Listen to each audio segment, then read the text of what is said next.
Wow, qué miedo. Todo el mundo mirando a uno. Hermanos queridos, estoy muy contento de estar nuevamente con ustedes aquí. Estuve el año pasado, no recuerdo exactamente la fecha. ¿Alguien la recuerda? En mayo. En mayo. Ok. En mayo del año pasado. Bueno, aún no hace ni un año. Y en este año han pasado tantas cosas, ¿verdad? Tantas sorpresas. Pero sobre todo las cosas, lo que hemos visto y seguimos viendo es cada día la mano y la fidelidad de nuestro Dios. Porque las cosas cambian, el mundo se ha vuelto loco. A cualquier parte donde vas te das cuenta de que el corazón del hombre es exactamente igual. Acabo de estar hace un mes en Israel y algunas personas piensan que en aquel país todos son creyentes, todos aman a Dios, todos tienen temor de Dios y nada más lejos de la realidad. Dice que el 75% de la población israelí son totalmente indiferentes y no creen prácticamente en nada. Hay un pequeño sector de la población que se conoce como los Haredim o como los ultraortodoxos, que son los que deberían de ser un ejemplo al país, a la nación, y lamentablemente muchas veces no lo son, sino más bien todo lo contrario. Así que, mis queridos hermanos, da igual si uno va a Israel, a Estados Unidos, a cualquier país del mundo, el corazón del hombre es igual. En todas partes hay corrupción, abuso de poder, problemas, guerras, rumores de guerras, pero también tengo una buena noticia para ustedes en esta noche, y es que nuestro Dios no ha cambiado. Él es el mismo ayer, hoy y por los siglos. A Él toda la gloria. Amén. Aleluya. Gloria a Dios. Qué bueno es el Señor. Bueno, yo doy gracias a todos los que han estado orando por nosotros en este tiempo y sobre todo los que han estado orando por la salud de mi hija Miriam, que estuvo el año pasado aquí y algunos de ustedes la conocieron. Nosotros, como dije hace unos días, no estábamos preparados ni como padres ni como pastores para esta prueba tremenda que nos vino así, sin esperarla, de golpe, donde no voy a contar otra vez todo, pero donde el primer diagnóstico que nos dieron es que nuestra hija tenía su cerebro lleno de tumores, que era cáncer y que tenía metástasis en su cuerpo. Cuando esta noticia nos llegó a nosotros, viendo la situación tremenda de nuestra hija, que era incapaz de leer, a veces de mantenerse de pie, sin tener ganas prácticamente de nada, ni de vivir, ni de hablar, ni de comer, sino solamente dormir, dormir y dormir, nosotros simplemente podíamos hacer una cosa, pero esa cosa es lo más importante de todo, y es orar, clamar al Señor, refugiarnos en Él, en su palabra y en sus promesas. Y bueno, estuvo ingresada en el mes de diciembre del año pasado, y bueno, gracias al Señor, Dios levantó un ejército de hombres y mujeres en todas partes del mundo, que aunque muchos no los conocíamos, pero sabíamos y notábamos, créanme, notábamos que había miles, multitudes de personas orando por nosotros en aquellos días, y pido por favor que sigan orando, porque aunque se descartó que era cáncer, le han diagnosticado una enfermedad incurable para los hombres, ¿verdad?, que se llama esclerosis múltiple. La palabra esclerosis es un término latín que significa heridas o cicatrices, en este caso en su cerebro. Esto puede degenerar de muchas maneras, algunas conocidas y otras todavía desconocidas para la ciencia médica. Puede perder la visión, puede perder el habla, puede perder el equilibrio, en fin, son muchísimas cosas las secuelas que pueden quedar en la vida de una persona que tiene esta enfermedad. Y hace tan solo 20 años atrás no había ningún tipo de tratamiento para personas que habían contraído este tipo de enfermedad. Incluso se sabe que algunas personas eran ingresadas en centros psiquiátricos, en manicomios, ¿verdad?, porque comienzan a hacer cosas muy extrañas, y entonces, como no se sabía lo que realmente tenían, pues muchas veces muchos de ellos terminaban en centros psiquiátricos. Gracias a Dios, hace 20 años los médicos, los científicos comenzaron a investigar y a estudiar esta enfermedad, y han ido avanzando y descubriendo muchas cosas. Todavía quedan muchas lagunas y muchas cosas por descubrir, y en este momento hay más de 25 tratamientos diferentes para esta enfermedad. El tema es que como cada persona es un mundo, no no hay un tratamiento para todo el mundo, sino que tiene que ser un tratamiento personalizado. A mi hija le han hecho todo tipo de pruebas, le sacaron sangre, le sacaron líquido de su columna vertebral, etcétera, etcétera. Algunas pruebas muy dolorosas, ¿verdad? Y todas esas pruebas las mandaron a un laboratorio de Suiza, donde las analizaron, las estudiaron y le acaban de informar que dentro de unos días va a comenzar su tratamiento personalizado para ella, un tratamiento que vale miles y miles y miles de euros, pero que gracias al Señor, pues en España tenemos medicina gratuita para todo el mundo, no tenemos que pagar absolutamente nada, lo cual es una bendición porque es un gasto de por vida, ¿verdad? Y van a comenzar a suministrarle parte de ese tratamiento para ver cómo responde, y en base a cómo responde, pues le darán más o le darán menos. Ella tiene que estar ingresada, tal vez probablemente durante todo un día en el hospital, y es como una especie de quimioterapia, para que me entiendan, todo por vena, y entonces esperando a ver cómo reacciona el paciente, y confiamos de que este, tratamiento pues surta efecto y por lo menos la enfermedad quede ahí y no vaya más, ¿verdad? Todavía joven, ella tiene 26 años y confiamos de que el Señor, pues por supuesto que tiene todo bajo control, nos ayude en todo esto. Por eso yo una vez más les pido a todos que estén orando por esta situación, porque no es nada agradable, ¿verdad? Ver lo que está pasando en la vida de esta chica, de esta hija nuestra joven, y damos gracias al Señor porque lo más importante de todo, que es por lo que orábamos fundamentalmente, era para que esto sacudiera su conciencia, para que esto despertara su vida y para que volviera verdaderamente al Señor y definitivamente rompiera con todos sus traumas y con muchas cosas que le habían hecho sufrir por desengaños amorosos que había sufrido en el pasado, etcétera, etcétera. Bueno, lo grandioso de todo esto es que estamos realmente sorprendidos, y todos los que la conocían y todos los que la ven hoy en día le dan gloria y gracias al Señor, porque ha sido un cambio en su vida espiritual radical, ha sido algo realmente tremendo que le ha servido para buscar al Señor de verdad. Gloria a Dios, gloria a Dios.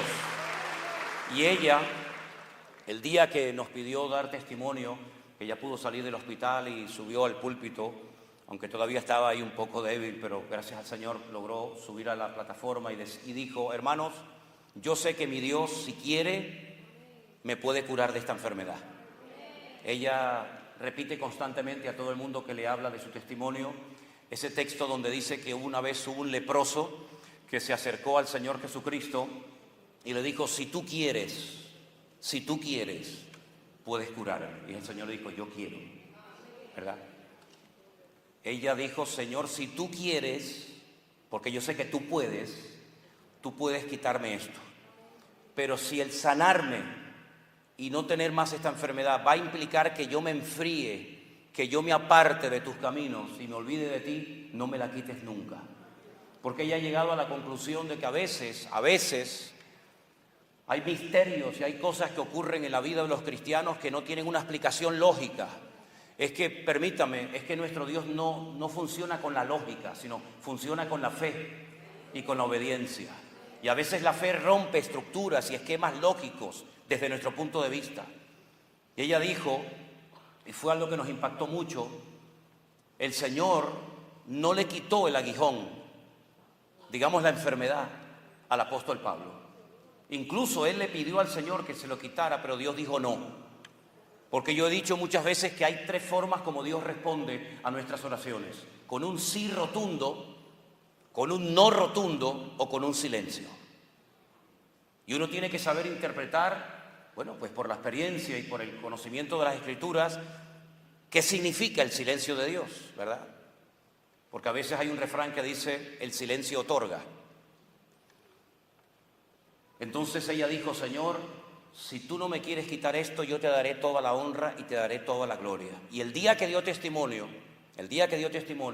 un joven estaba escuchando ese testimonio desde Alemania. Un joven que estaba pasándolo muy mal, con depresiones y con traumas y con unas luchas interiores terribles. Incluso llegó hasta pensar en quitarse la vida. Pero ese día, cuando escuchó el testimonio de Miriam, de mi hija, Él decidió no quitarse la vida y consagrarse al Señor y buscarle con todo su corazón. Así que toda la gloria y la honra sea para nuestro Dios. Aleluya. Amén. Amén. Gloria a Dios. Hermanos queridos, para mí es un privilegio volver a estar con ustedes en esta tarde, en este templo, en esta iglesia tan hermosa, con todos ustedes. Disculpe que a lo mejor al final no puedo saludarles a todos. Yo haré todo lo posible por saludarles a todos, por darles un beso, sobre todo a las hermanas ya de avanzada edad, que ahí no hay ningún peligro, ¿eh? Entonces, hay dos tipos de personas que a mí me conmueve mucho el alma. Los niños, que son con los que mejor lo paso, los que más me hacen reír en esta vida, son los niños y las personas mayores. Así es que con todo mi respeto, yo después a todas las señoras mayores les quiero dar un beso y un abrazo. Ahora todas son mayores y todas son ancianas, ¿no? Bueno, hermanos, les invito a inclinar su rostro en esta tarde y a orar a nuestro Dios, para que en esta tarde nuestro Señor nos hable y nos ministre a través de su hermosa palabra. Aleluya. Yo le he pedido que cierre sus ojos, pero que abra su corazón y que abra su oído a lo que Dios tenga que decirnos en esta tarde. Y que Dios sea glorificado y que la palabra de nuestro Dios toque nuestras vidas. Aleluya. Estamos eternamente agradecidos, Señor. Gracias de todo corazón por tu misericordia, por tu fidelidad. Gracias por todo lo que nos das diariamente, Señor. Somos un pueblo tremendamente necesitado y por eso venimos humildemente ante tu altar, ante tu presencia, a pedirte que nos hables hoy a nuestras vidas a través de tu hermosa palabra. Creemos que tu palabra es viva y eficaz, es una espada que penetra y corta, aleluya, y que al mismo tiempo alimenta el alma hambrienta y sedienta. Pero por eso yo te pido, Padre mío, que tú en esta tarde hables a tu amada iglesia aquí presente y a los que están en sus hogares y van a ver después este culto. Háblanos, Señor, y que podamos decir: hoy nos habló el Señor, su Espíritu Santo, a través de su hermosa palabra. Ponemos este tiempo en tus hermosas manos, en el nombre de Jesús. Amén y amén. Quiero llevarles a un capítulo extraordinario, que es el capítulo 24 del Evangelio según San Mateo. Mientras van buscando esa porción bíblica, permítanme decirles que este capítulo lo tenemos gracias a una pregunta que 4 de los discípulos del Señor Jesucristo le hicieron al Maestro. Cuando ellos están saliendo del templo de Jerusalén, ellos le muestran al Señor las hermosuras del templo, lo orgullosos que estaban de su templo, que era en aquella época el centro religioso de la época, el centro religioso de la nación. Allí estaba en Jerusalén. Venían de todas partes del mundo a adorar a Dios 3 veces al año, a presentar sus ofrendas, a llevar sus diezmos y presentarse delante del rey. Y ellos le dicen al Señor: Señor, mira qué templo tan hermoso, tan lindo tenemos. Y el Señor les da una palabra que les conmovió el alma. Y la palabra fue tremenda. ¿Veis todo esto? Miradlo bien, porque no quedará piedra sobre piedra que no sea destruida. Esto ocurrió en lo que se llama el Monte Moriah, donde estaba el templo de Jerusalén. Pero si ustedes leen el capítulo 24 de Mateo, se van a dar cuenta que 4 de sus discípulos, Pedro, Jacobo, Juan y Andrés, en el monte de los olivos, le hacen la siguiente pregunta al Señor: Señor, dinos cuándo será todo esto y qué señal habrá de tu venida y del fin del siglo. Entre el monte Moriah, donde estaba el templo, y el monte de los olivos, donde estaba Jesús con sus discípulos, hay en medio un torrente, un barranco que se llama el torrente del Cedrón. Ellos bajaron ese torrente y fueron cavilando en sus corazones, pensando, reflexionando acerca de la palabra contundente que el Señor les acababa de transmitir. Y cuando llegan al Monte de los Olivos, aparte le preguntan al Señor esto que les acabo de comentar a ustedes. Y entonces el Señor le da una respuesta a sus preguntas, y esa respuesta, gracias al Señor, la tenemos en el capítulo 24 del Evangelio de Mateo. Y en ese capítulo hay mucha información acerca de cosas que ya ocurrieron en el pasado lejano y cosas que van a ocurrir en breve. Y parte de ese mensaje dice en el verso 37, como los días de Noé, así será la venida del Hijo del Hombre. Fíjate a qué tiempos, a qué generación se remonta el Señor. A los días, a los tiempos de Noé. Porque como en los días antes del diluvio, estaban comiendo y bebiendo, casándose y dándose en casamiento hasta el día en que Noé entró en el arca. Y no entendieron hasta que vino el diluvio y se los llevó a todos. Así será también la venida del Hijo del Hombre. Me llama muchísimo la atención cómo el Señor utiliza la vida y el personaje y la situación caótica de la generación de Noé para referirse a los últimos tiempos. Es increíble ver cómo días antes, horas antes de que comenzara el diluvio, la gente estaba comiendo y bebiendo y casándose y haciendo negocios, como si nada estuviera a punto de ocurrir, e iba a ocurrir la tragedia más grande de la historia de la humanidad. ¿Cómo es posible que fueran tan insensibles y no tuvieran la más mínima visión espiritual de lo que iba a ocurrir cuando ellos tenían la información? Porque Noé no solamente supo involucrar a su familia en la construcción del arca, sino que dice que fue pregonero de justicia. Y durante más de un siglo estuvo advirtiéndole a su generación de que venía un diluvio y que lo iba a destruir todo. Ese era el motivo por el cual él estaba construyendo el arca, para que hubiera un medio de salvación y para que aquellos que quisieran salvarse no perecieran en el diluvio, en las aguas del diluvio. Pero dice que no entendieron, no entendían nada. Y días antes del diluvio estaban llevando una vida totalmente indiferente a una tragedia que estaba próxima a ocurrir delante de sus ojos. Y mi pregunta en esta noche para los que estamos aquí y para la iglesia del Señor es: ¿y nosotros entendemos y somos conscientes del tiempo en el cual estamos viviendo, o nos está sucediendo como pueblo de Dios, como iglesia de Jesucristo, nos está pasando lo mismo que le pasó a la gente en el tiempo de Noé, que no entendieron y que estaban enredados en sus asuntos personales y habían perdido la sensibilidad espiritual, el olfato espiritual, y no eran capaces de interpretar las señales que estaban sucediendo en su tiempo? Yo tengo la sensación hace años y cada vez más de que la iglesia no es consciente de lo que está pasando en el mundo.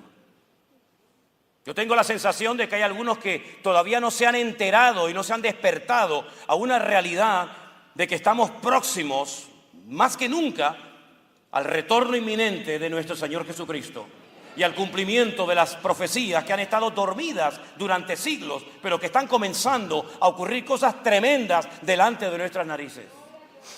Tengo esa sensación hace años, pero sobre todo cada vez que viajo a Israel, me doy cuenta de que ni siquiera los cristianos de allí son conscientes de lo que está sucediendo y de lo que va a suceder en breve.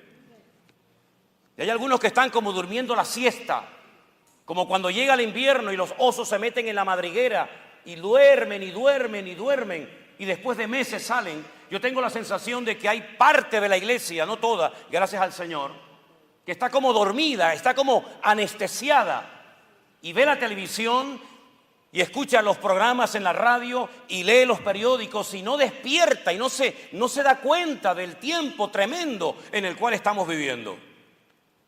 Y dice aquí que no entendieron hasta que vino el diluvio y se los llevó a todos. ¿Cuánto tiempo ha perdido la iglesia en estos últimos 2000 años, pero sobre todo en estas últimas generaciones? En discusiones absurdas y ridículas que no llevan a ninguna parte. ¿Cuánto terreno ha perdido el cristianismo, la iglesia, en el mundo? Para ponerles un pequeño ejemplo, cuando ustedes ven las 7 iglesias del Apocalipsis, empezando por la primera, Éfeso, Esmirna, Pérgamo, Tiatira, Sardis, Filadelfia, la Odisea, etc. Todas esas iglesias estaban en lo que hoy en día se conoce como Turquía, antaño Asia Menor. Hoy en día no hay ni una iglesia en esas poblaciones donde antaño hubieron congregaciones que alababan y honraban a Dios. Ni una hay. Sino que hoy en día el Islam, los musulmanes, han arrasado con el cristianismo y se han posicionado en un país donde antes había miles y tal vez hasta millones de cristianos adorando a Dios. Miren, por ejemplo, lo que era Europa. De Europa salieron los más grandes avivamientos que jamás la historia ha experimentado. Y un avivamiento no es estar 3 días cantando, Un avivamiento no es cantar y cantar y cantar y cantar. Eso está muy bien. Y ojalá en todas las ciudades y universidades y colegios del mundo estuvieran los jóvenes alabando al Señor. ¿Qué daría yo por ver eso en mi país? Pero un avivamiento es cuando la sociedad cambia. Un avivamiento es cuando el pecado retrocede. Un avivamiento es cuando se pone la bandera, la antorcha del evangelio y el diablo es avergonzado y entonces Cristo es levantado en alto en la sociedad y no dentro de un templo. Eso es un avivamiento. Y esos avivamientos los hubieron en Alemania, esos avivamientos los hubieron en Suiza, esos avivamientos los hubieron en Inglaterra, etcétera, etcétera. Donde se cerraban los bares, las discotecas, los prostíbulos, donde la policía dejaba de llevar armas porque ya no había delincuentes que detener y donde ya no había alcohólicos que atender porque las iglesias estaban llenas y los bares estaban vacíos. Eso es un avivamiento. Cuando se cambia la estructura social de una nación, cuando se cambian las costumbres, cuando entra el temor y el respeto a Dios, eso es un avivamiento. Cuando sale de las 4 paredes de un templo y entonces el mundo sabe que aquí está la iglesia del Señor Jesús. Porque la iglesia tiene un mensaje que dar al mundo y nadie lo puede dar sino solamente nosotros. Y lamentablemente la iglesia cometió muchos errores a lo largo de la historia, pero uno de ellos, para mí uno de los más graves, es que se encerró en sus templos y se olvidó de que la iglesia tiene que estar a pie de calle todo el día. Cuando la iglesia se encerró en sus templos, en sus catedrales, en sus conventos, en sus locales, etcétera, etcétera, el mundo comenzó a tomar terreno que antes le correspondía a la iglesia del Señor. La iglesia creció en tiempos difíciles, hermanos, como nosotros estamos viviendo ahora en tiempos muy complicados y en tiempos difíciles, pero la iglesia no se dejó absorber por el mundo. La iglesia cambió el mundo, pero hoy en día el mundo está cambiando la iglesia. Ya no hace falta ir al mundo a pecar. Algunos tienen más fácil el cometer pecados dentro de la iglesia que fuera de la misma. ¿Cuánto tiempo ha perdido la iglesia en discusiones que no conducen a nada? Y mientras tanto nos hemos olvidado de transmitir el mensaje del evangelio y de cumplir con nuestro cometido y con el propósito y el llamado eterno que la iglesia ha recibido. Dice la Biblia que nosotros que antes no éramos pueblo de Dios, que estábamos ajenos de la ciudadanía de Israel, que no formamos parte de ese pacto nacional que Dios había hecho con ese pueblo, que estábamos totalmente ajenos y privados de todo. Dice que ahora, a través de la sangre de Cristo, a través de la muerte de Cristo en la cruz del Calvario, ahora somos pueblo de Dios, real sacerdocio, nación santa, pueblo adquirido por Dios. ¡Aleluya! ¿Pero para qué? ¿Para qué nos hemos convertido en pueblo? ¿Para qué nos hemos convertido en real sacerdocio? ¿Para qué nos hemos convertido en nación santa? Para anunciar las virtudes de aquel que os llamó de las tinieblas a su luz admirable. No es para cantar simplemente, sino para anunciar el evangelio. Ese es el gran cometido, la gran comisión de la iglesia. Y nos hemos olvidado. ¿Cuántas iglesias hoy en día están horas y horas y horas cantando como si fueran macroconciertos y la palabra brilla por su ausencia? Iglesias que se han establecido en muchas partes del mundo, por supuesto, incluido España, donde son simplemente conciertos, donde se canta y se canta, pero allí no hay palabra, allí no hay una declaración en contra del pecado, allí no se llama a la gente al orden, allí no se le dice a la gente que hay que vivir decentemente y con orden, no, porque en cuanto tocas esos temas, la gente se marcha, porque la gente lo que busca es el relajo y la fiesta. Pero la santidad, el orden, la obediencia, el sometimiento, el amor, el respeto, el acatar la palabra de Dios sin cuestionamientos absurdos y ridículos, sin buscarle las cuatro patas al gato, brilla por su ausencia. Por eso, mis queridos hermanos, la iglesia está en crisis. Miren las familias de las iglesias hoy en día. Jamás ha habido tantos divorcios, tantos hijos criados en el Evangelio que abandonan la iglesia como en esta última generación. Como decía hace unos días, ayer o antes de ayer, no recuerdo bien, estuve en un lugar a las afueras de Jerusalén que se llama Yad Shemona. Es una propiedad en una montaña que unos hermanos finlandeses compraron hace muchos años y han plantado muchos árboles y han construido cabañas de madera y hay un hotel y hay restaurantes y hay un auditorio muy bonito para retiros y campamentos de jóvenes. Y me llevaron a un retiro donde estaban jóvenes cristianos que estaban haciendo el servicio militar, estaban en el ejército. Saben ustedes que en Israel el ejército es obligatorio, los jóvenes, los varones tienen que ir 3 años y las mujeres, las chicas tienen que ir 2. Y hay muchos jóvenes que son cristianos, que son miembros de congregaciones que van al ejército y ante la alarma de que el 80% de los que entraban al ejército nunca volvían a la iglesia al finalizar su estadía en el ejército, los pastores se despertaron y se dejaron de perder el tiempo en tonterías y se decidieron poner juntos y de vez en cuando hacen congresos, hacen convenciones, hacen reuniones para ayudar y fortalecer la fe de estos muchachos para que den un testimonio dentro y cuando salgan puedan seguir brillando para la gloria del Señor.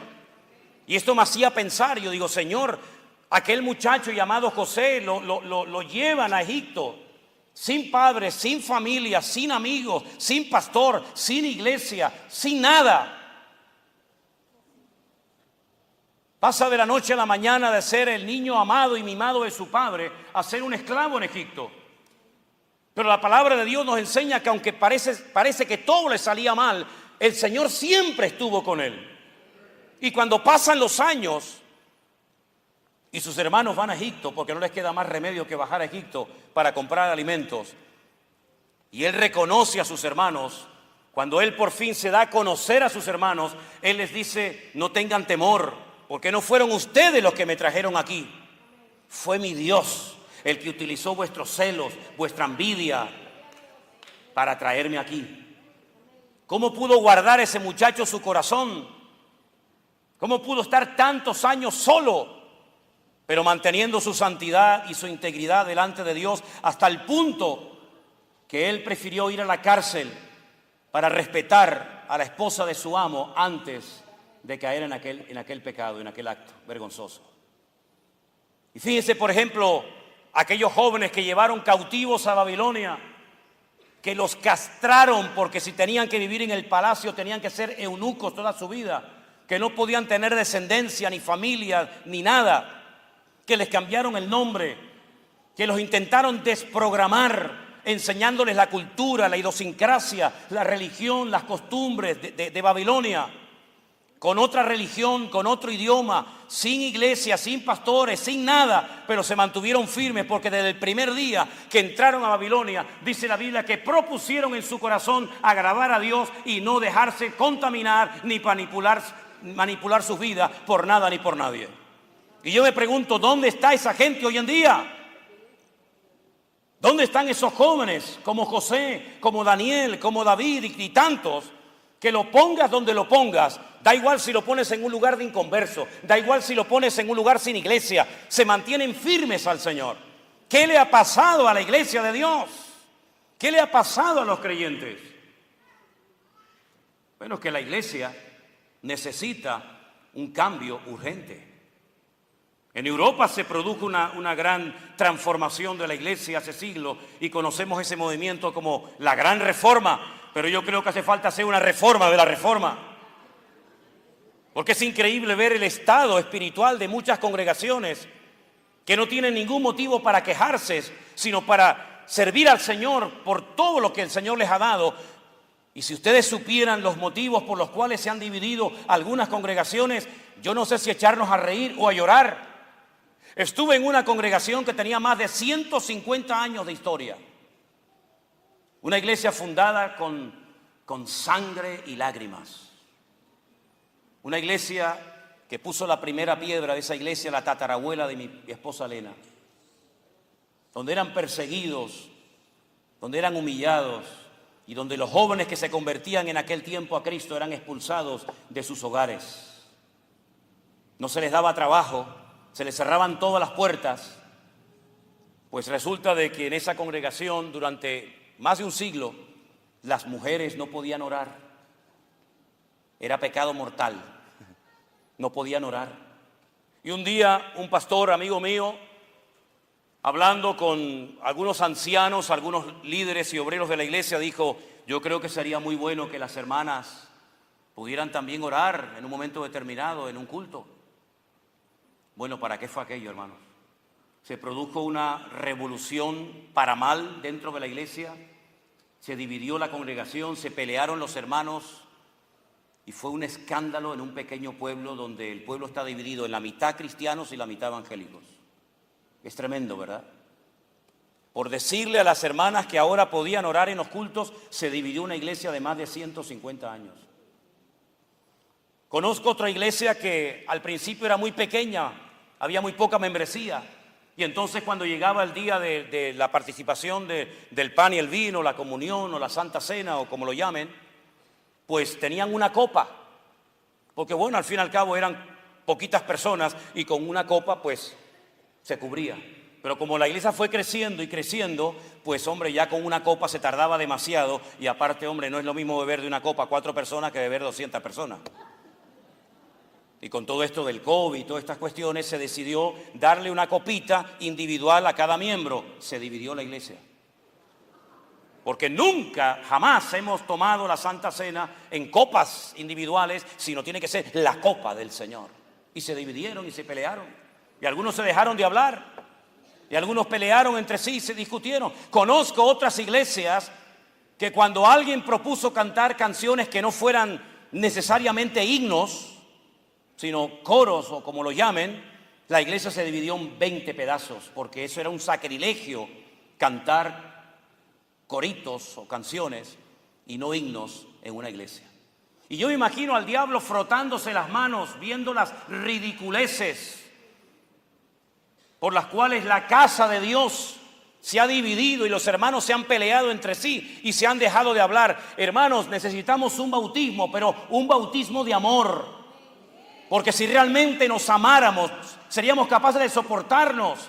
Y a mí no me importa si tú levantas las manos o no las levantas. A mí no me importa si usted alaba al Señor de una manera o de otra. A mí no me importa si usted, hermano, se quiere poner el velo, la mantilla o no. A mí lo que me interesa es que si Cristo te ha lavado con su sangre, tú eres mi hermano y tenemos que amarnos durante toda la vida. ¡Aleluya! Eso es lo que el Señor está buscando en su iglesia.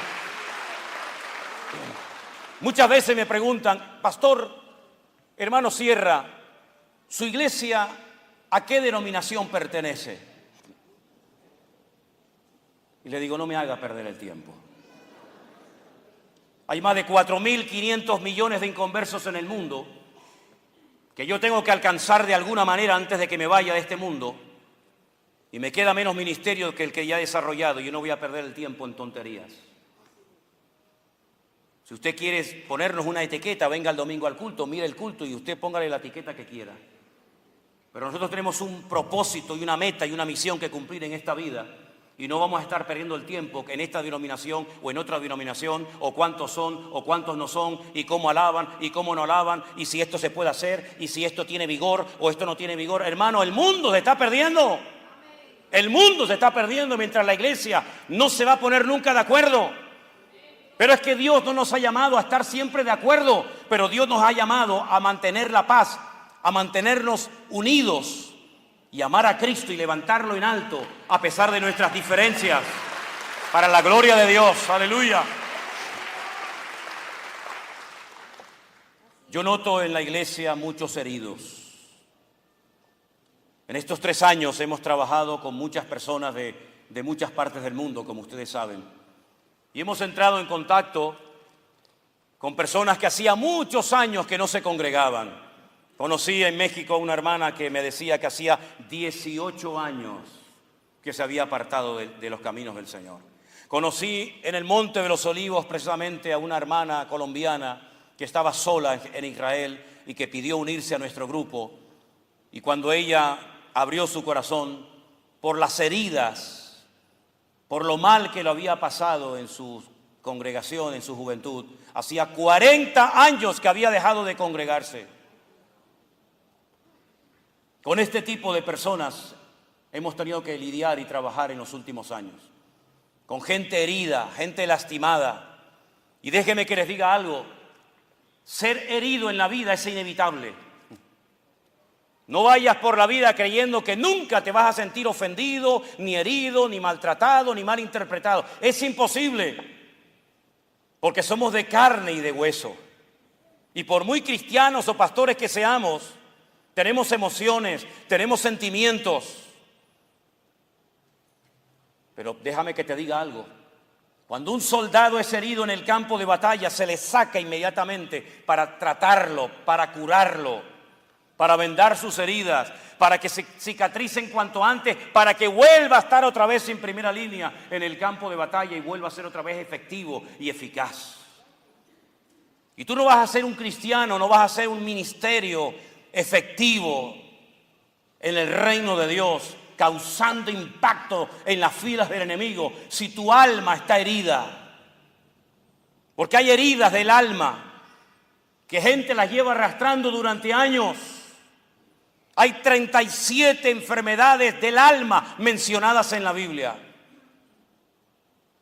El salmista le decía al Señor: saca mi alma de la cárcel para que pueda volver a alabar tu nombre. ¿Cuánta gente ha sido herida por cristianos, por ministros, por esos que se llaman hijos o hijas de Dios? Y te vuelvo a repetir, en algunos casos es inevitable. Pero lo que sí puedes hacer es que esa herida cicatrice y no te condicione tu vida. Porque tu pasado nunca lo vas a poder arreglar, pero sí puedes echar a perder tu presente y tu futuro. Deja que el Señor sane tus heridas en esta noche, mi querido hermano y hermana. Para que con esas heridas, cuando estén cicatrizadas, se las puedas enseñar como Cristo enseñó también sus heridas. Y le dijo a sus discípulos: mirad mis manos y mis pies. En otras palabras, las heridas son las medallas donde vemos la mano y la manifestación y la misericordia de nuestro Dios. Y dice la Biblia que Él nos consuela en todas y en cada una de nuestras tribulaciones, para que con la consolación con la que hemos sido consolados en Cristo Jesús, después podamos consolar a aquellos que están pasando por cualquier tribulación. Es decir, si tú has sido herido y lastimado, por ahí el Señor te va a abrir puertas para que tú puedas ministrar y ayudar y bendecir y entender sobre todo a gente que está pasando por lo mismo o parecido a lo que tú has pasado. Así que no te quejes, porque cuanto más te quejes, más se abre la herida. No le eches la culpa ni a Dios, ni al diablo, ni al pastor, ni a la iglesia. No, olvídate de eso. Hay cosas que nunca vas a entender. Jamás ningún pastor te dará respuestas a tus interrogantes o a tus preguntas, pero solamente te digo algo: si a ti te han herido, si a ti te han humillado, si a ti te han maltratado, conozco a alguien que lo maltrataron, lo hirieron mucho más que a ti, y fue mi Señor Jesucristo, el Rey de Reyes y el Señor de los Señores. Fuertes aplausos a Él. ¡Aleluya! ¡Gloria a Dios! ¡Gloria a Dios!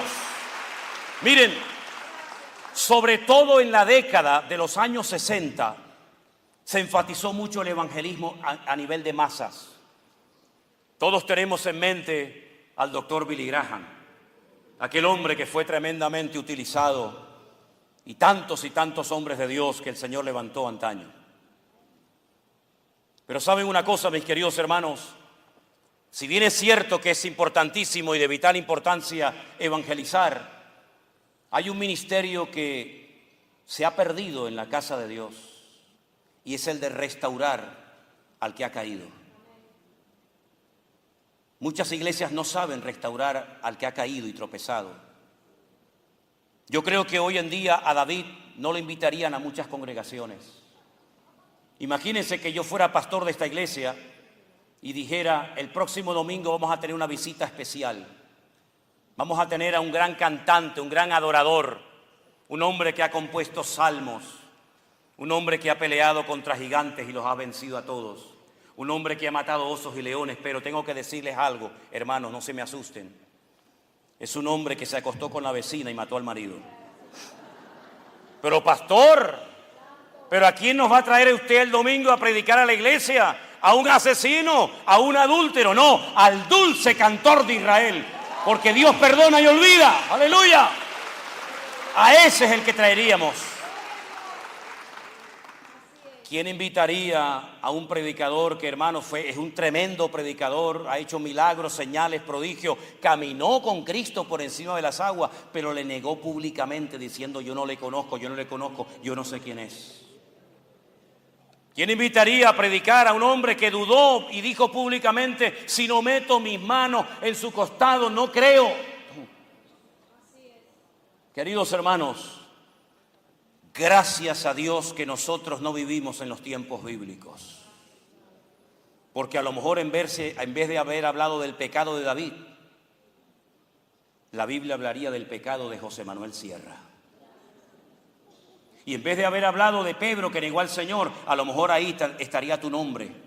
O vete tú a saber hasta el mío. Es decir, qué fácil es decir, es que mira lo que hizo. Pero mira, cuando el hijo pródigo regresó a la casa, el padre hizo fiesta. No lo puso de cara a la pared, castigado 20 años, sino que mató el becerro gordo. Pero había otro en la casa que dijo, ¿qué es lo que pasa? Porque no estaba acostumbrado a gozarse. Mira, el que no sabe gozarse con uno mismo no se goza en el gozo de los demás. Y tuvo que salir al padre y decirle, ¿pero qué te pasa? Tu hermano ha venido. Y él decía, no, tu hijo no, tu hermano ha venido. El que estaba muerto y ha revivido. Y es necesario tirar la casa por la ventana y hacer fiesta porque, gloria a Dios, ha vuelto arrepentido. En un genuino arrepentimiento. Diciendo, he pecado contra el cielo y contra ti, no soy digno de ser llamado tu hijo. Pero él no sabía lo que era la restauración del herido. Pero sin embargo, él estaba más herido que aquel que se fue. Porque era un resentido y un amargado. ¿Y cuánta gente en la iglesia se gozan cuando cuentan con ellos, pero se ponen nerviosos y celosos cuando el Señor levanta a otro que a lo mejor lo usa más que a ti? Yo sé que ustedes aquí están en otro nivel espiritual. Yo sé que estas cosas ustedes dicen, yo no sé este hombre de qué nos está hablando esta noche. Este hombre viene de Europa. Pero el corazón del hombre es igual entre los pentecostales, los bautistas, los metodistas, los anglicanos. En todo el mundo se cuecen habas, decimos en España. Y tenemos que levantar el ministerio de restauración en la iglesia. Porque hoy cae él, pero mañana puedes caer tú. Y en la casa de Dios, el herido tiene que tener las puertas abiertas si viene realmente arrepentido a los pies de Cristo. Creo que también en la iglesia, algo que nos ha hecho mucho daño y nos ha hecho perder mucho tiempo son las divisiones internas. Las que no se ven, pero están. Porque cuando se produce una división y unos se van por un lado y otros se van por otro, eso es notorio y evidente. Pero hay otras divisiones que no se ven, pero que son tremendamente peligrosas y que debilitan la estabilidad de la iglesia y le roban potencial y le roban bendición. Y son esas divisiones como las que se producían en la iglesia de Corinto, donde el apóstol Pablo, cuando es informado por la familia de Cloé y le dicen, parte me creo lo que me están diciendo, dice que algunos decían, yo soy de Pablo, yo soy de Apolos, yo soy de Cefa y poquitos soy yo soy de Cristo. Y Pablo dice, eso es una actitud carnal, infantil, inmadura, muchos dones, muchas manifestaciones carismáticas, pero a la hora de la verdad esto no funciona. ¿Es que acaso Cristo está dividido? ¿Quién es Pablo? ¿Quién es Apolos? Si el crecimiento quien lo ha dado no es este ni el otro, sino ha sido Dios, y nadie puede poner otro fundamento que el que está puesto. A Pablo no le hizo ninguna gracia esa noticia, todo lo contrario. Los llamó carnales, les dijo: os di a beber leche y no alimento sólido, porque aún no sois capaces todavía de recibir instrucción profunda por vuestra actitud de inmadurez y vuestra actitud de niños malcriados. Por lo tanto, mis queridos hermanos, la pregunta que todos debemos de hacernos en este momento: ¿qué necesita la iglesia en el día de hoy? ¿Qué papel juega mi vida dentro de mi respectiva congregación virtual, presencial o de la índole que sea? Miren, hermanos, ha llegado el momento de tomarnos muy en serio nuestra vida cristiana delante del Señor. Una cosa es nacer y haberte criado en la iglesia, y otra cosa muy diferente es que tú verdaderamente hayas nacido de nuevo. Y yo he llegado a la conclusión, después de más de 41 años de ministerio, que muchas de las cosas que ocurren en las vidas de los supuestos creyentes suceden no tanto por el hecho de la carnalidad o la falta de madurez o de desarrollo espiritual, sino que suceden fundamentalmente porque hay mucha gente que creemos que son, pero no son. No son verdaderamente gente que ha nacido de nuevo, que ha tenido un encuentro, una experiencia personal con Cristo. No han nacido de nuevo, porque el que nace de nuevo no practica el pecado. No ha conocido a Dios, dice la Biblia, que el que practica el pecado no puede decir que es un hijo de Dios, porque el que dice que cree en Él tiene que andar como Él anduvo. Por consiguiente, cuando el Señor dijo aquello de por sus frutos los conoceréis, no demos por hecho de que el niño que se crió en la escuela dominical y asistió a todos los retiros y campamentos de la iglesia, ya damos por hecho de que el muchacho o la muchacha es cristiana. Cuidado con eso, porque puede ser que tengamos en la iglesia más inconversos que cristianos. Lo que pasa es que saben aparentar, saben imitar la conducta de un cristiano y parecen que son, pero como dijo Juan, algunos salieron de nosotros, pero nunca fueron de nosotros. Así que yo creo que sería bueno comenzar a preguntarnos, ir uno por uno de los miembros de la iglesia, los niños, los jóvenes, los adolescentes, las familias: ¿usted verdaderamente ha entendido el Evangelio y ha nacido de nuevo? Porque hay gente que conoce la palabra de Dios, pero no conocen al Dios de la palabra. Porque hay gente que conoce la liturgia, la dinámica de la iglesia, pero no conocen verdaderamente al Señor de la iglesia. Y creo que uno de los grandes problemas que hemos tenido y tenemos es que hay mucha gente que no conocen al Señor y nosotros les ponemos encargos, en responsabilidad, pero en el fondo no son convertidos. Por eso actúan como actúan, por eso hablan como hablan, por eso hacen lo que hacen, porque no tienen temor de Dios en sus vidas. Y el temor de Dios, dice la Biblia, que es el principio, no el fin, el principio de la sabiduría. Ahí es donde empieza todo, habiendo un temor, habiendo un respeto de Dios. ¿Cómo es posible que una persona que se llame cristiano viva años de su vida en pecado y en desorden? Porque no ha nacido de nuevo, porque el Espíritu que mora en nosotros nos anhela celosamente, porque la palabra de Dios nos sacude el alma, pero cuidado, porque se puede llegar a perder la sensibilidad y a endurecer el corazón y a cauterizar la conciencia. Pero doy gracias al Señor de que hay algo que siempre funciona. ¿Saben lo que es? Por supuesto, podríamos mencionar la oración y todo eso, pero hay algo que se llama el perdón. El perdón. Es como una especie de varita, ¿no? Que todo lo cambia. Cuando dos hermanos que se dejaron de hablar, cuando dos pastores que ya no se hablan entre ellos, cuando dos congregaciones que se distanciaron, cuando ese hermano que viene por una calle, tú te cruzas a la otra para no encontrarte con él o con ella, cuando se produce el perdón, eso trae una libertad, eso trae una paz y un respaldo de Dios increíble. Durante más de 22 años, dos hermanos no se hablaron. Uno de ellos había dicho: te voy a matar en cuanto tenga la oportunidad de hacerlo.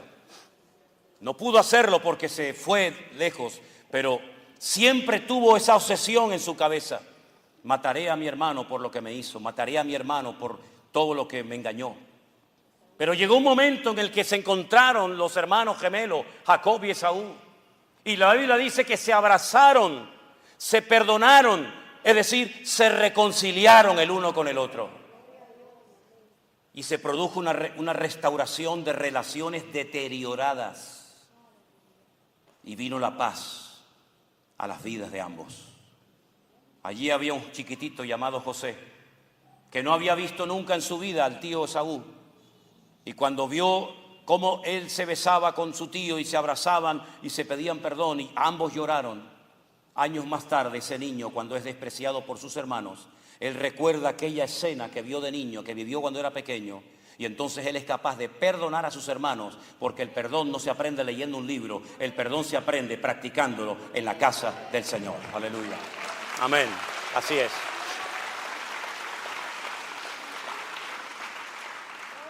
Y hay una buena noticia para todos y cada uno de nosotros, y es que a pesar de todo el tiempo perdido, a pesar de las divisiones internas, a pesar de lo que ha sucedido, el Señor sigue trabajando en su amada iglesia.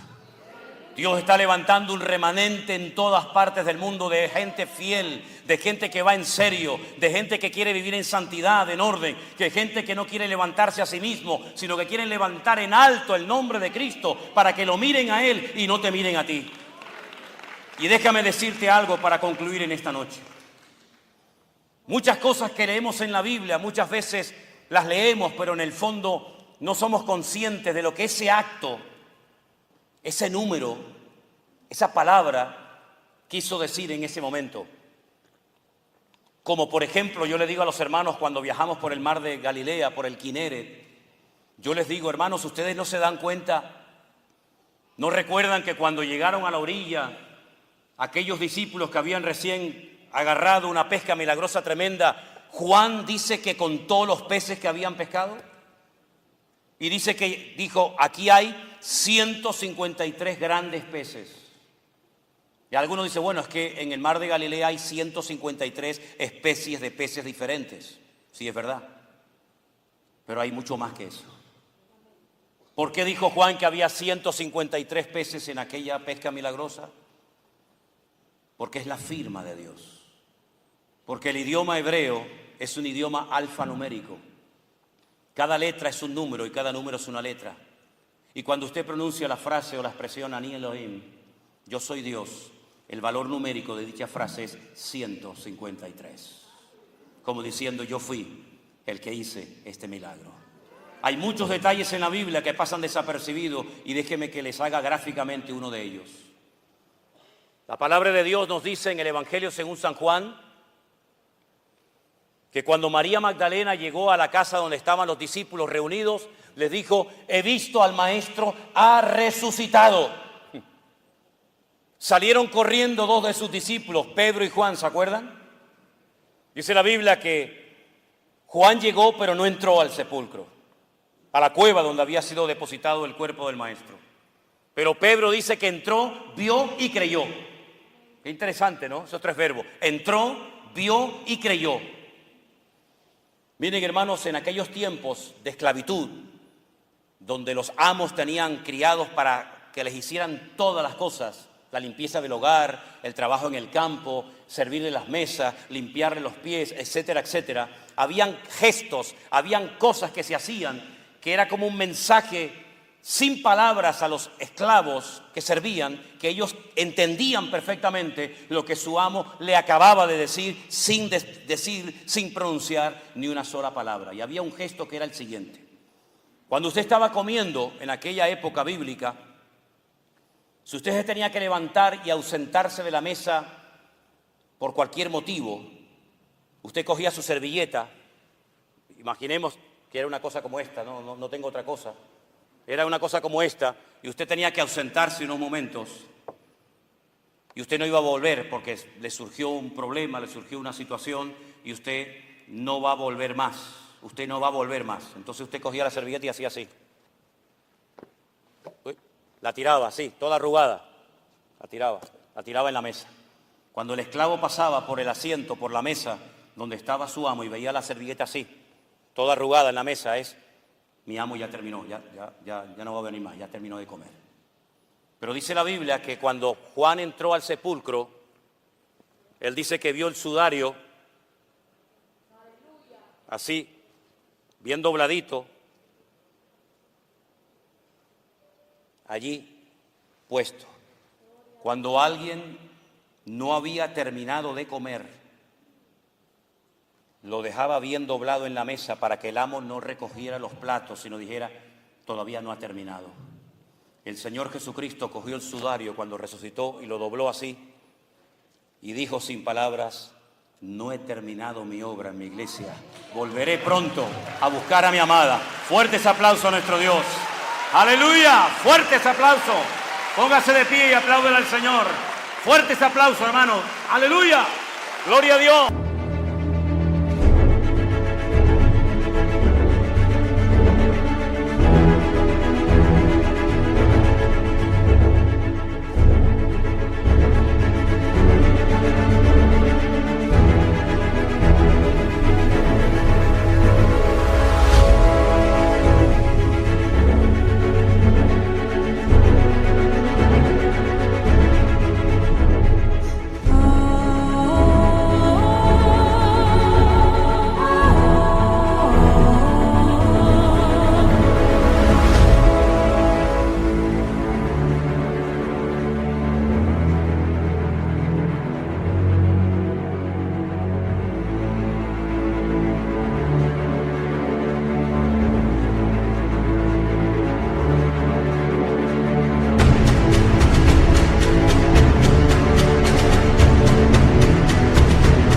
Amén. Amén. Y a su nombre, gloria a Dios. Cristo no ha terminado su trabajo en la iglesia. La está edificando cada día. Él hizo una obra creativa en el Génesis y terminó la obra y descansó el séptimo día, y al dejar de hablar cesó la obra creadora del Señor. Pero el Señor no dijo, voy a crear mi iglesia, porque eso es un acto instantáneo y momentáneo, inmediato, sino que el Señor dijo, edificaré a mi iglesia. El Señor está edificando a la iglesia, nos está confrontando, nos está hablando, nos está tratando cada día para que vengamos arrepentidos a su presencia, pidiéndole perdón, que restaure nuestra vida y transforme nuestra casa. Cierra tus ojos ahí donde está, por favor. Con sumo respeto y reverencia a nuestro Dios, yo quiero decirte a ti que has sido herido y maltratado, el Señor hoy quiere restaurar tu vida. A ti que tal vez te has criado en el Evangelio, pero no has nacido de nuevo, hoy el Señor te está llamando.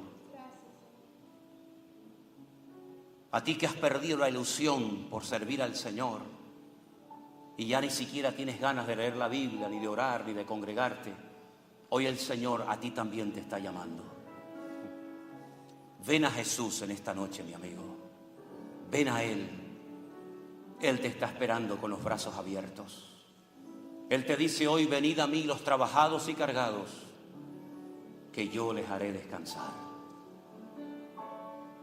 El altar está abierto en esta noche para hacer una última oración y orar por todos los que necesitan ser restaurados, transformados, aliviadas sus almas cansadas y doloridas, para que usted se vaya de este culto en esta noche con la paz de Cristo en su corazón.